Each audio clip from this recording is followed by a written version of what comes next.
আদালত প্রাঙ্গণে এবার ইনুকে জুতাডিম নিক্ষেপ আদালত প্রাঙ্গণে সমাজতান্ত্রিক দলের জাসদ সভাপতি ও সাবেক তথ্যমন্ত্রী হাসানুল হক ইনুকে লক্ষ্য করে জুতাডিম নিক্ষেপ করেছেন বিএনপিপন্থী আইনজীবীরা।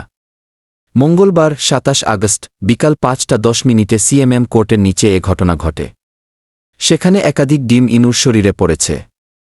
এ সময় আইনজীবীরা ইনুর গায়ের চামড়া তুলে নেব আমরা, ফাঁসি ফাঁসি ফাঁসি চাই, খুনি ইনুর ফাঁসি চাই বলে বিভিন্ন স্লোগান দেন।